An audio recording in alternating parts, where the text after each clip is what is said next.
لا تقول لي اكشن كاميرا ولا 360. ايفون جاي يكتسح بمعالج اسرع من لابتوب واقوى من احمد العوض، ذكاء اصطناعي شغال من غير انترنت وبحقه حقيقي، مش زي الذكاء الاصطناعي اللي موجود في ايفون 17. ودي التسريبات لايفون 18 برو ماكس اللي هينزل بعد 5 شهور او 4 شهور، انا مش عارف اعد، هو هينزل في سبتمبر، واللي ممكن يخلي اي موبايل تاني شكله قديم. تفتكر هيعملها؟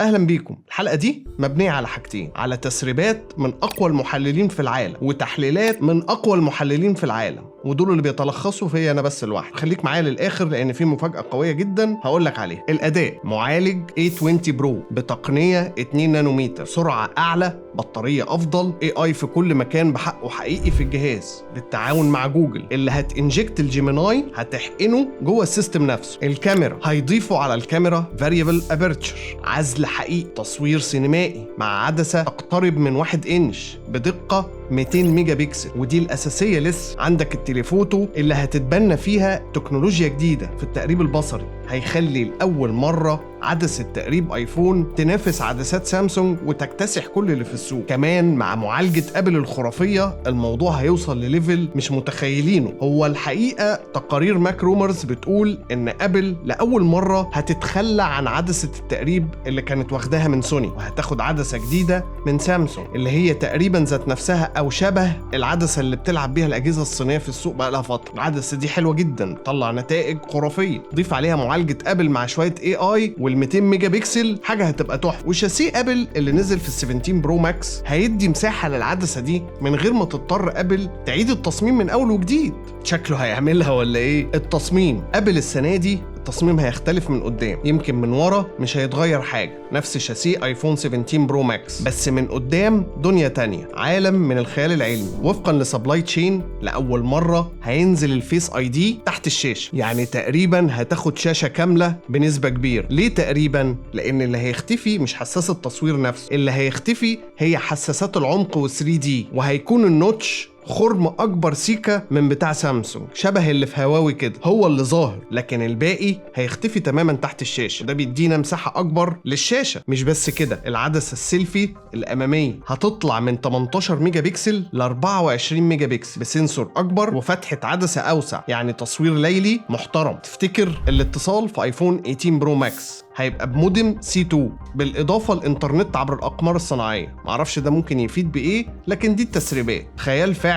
القنبله بقى: التسريبات بتقول ان ابل هتفجرها وهتعلن عن اطلاق ايفون فولد اللي هيكون في شكل عريض شبه الباسبور باسبكت ريشيو 20:9، يعني هيبقى مطول شويه كده، بس لاول ما تفتحه الشاشه الداخليه هتكون تابلت حقيقي لما يتفتح، بتضحيه صغنونه، وهي ان حجم الشاشه البراني هيكون صغير، مش هيتجاوز 6.5 انش. مش بقول لك خيال، هو الحقيقه خيال، لا خيال بجد، لان رغم كونها تسريبات واتنشرت على لسان مسربين مشاهير ومعروفين ودايما حاجاتهم بتبقى قريبه للحقيقه، بس الحقيقه الظروف اللي احنا فيها دي، ابل اللي دايما دايسه فرامل في التطوير في الامور العاديه وفي الظروف العاديه هتدوس فرامل اكتر. ليه؟ لان الكوكب بيولع، فعليا الكوكب بيولع وكله خابط في بعض، وده بيولع الاسعار في كل شيء، في الرامات وفي الهاردات وفي كل حاجه. فابل علشان تنزل تكنولوجيات جديده وتعمل تطوير فعلي محتاجه تنزل الايفون العادي على الاقل ب $1600، فما بالك البرو والبرو ماكس والفولد. انت عارف سعادتك شرائح الناند بتاعت الهاردات والرامات بكام النهارده؟ انت عارف ان في نقص عالمي في الهيليوم اللي بيدخل في صناعه المعالجات اصلا، يعني هيبقى في نقص في المعالجات ذات نفسها. انت عارف ان الصين منع تصدير مواد خام من اللي بتستخدم في صناعه المعالجات والشرائح الذكيه، وبالتالي مفيش مواد خام اصلا عشان تصنع، ولو صنعت هتتنقل ازاي والكوكب كله بيضرب في بعض. عارف كل ده يا اخي البني ادم العزيز، ومستني ان ابل تطرح تطوير خزعبلي في وقت الحرب، الا ما عملتها وقت السلم هتعملها وقت الحرب.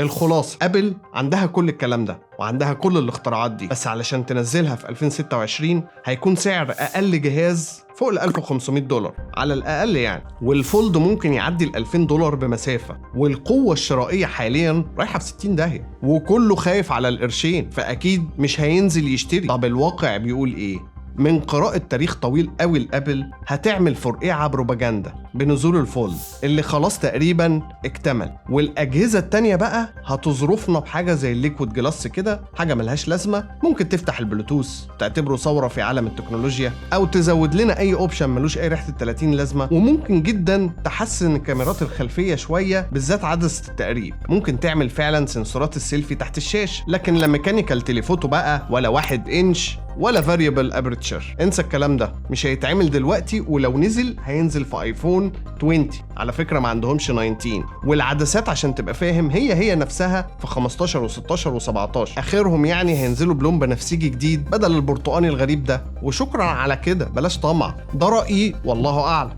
انت بقى رأيك ايه؟ تفتكر التسريبات صحيحة والخيال هينتصر على الواقع وابل هتتحدى الحرب والظروف، ولا واقعية صلاح ابو سيف والحقيقة تغلب الخيال؟ الحق ولا الباطل هو اللي يمشي؟ حق طبعا يا معلم. طب ما تمشي اكتب لنا رأيك في الكومنتات، وما تنساش تشترك في القناة وتفعل الجرس عشان توصلك اخر المستجدات التكنولوجية وكل حلقاتنا اول باول. اشوفك الحلقة الجاية، سلام.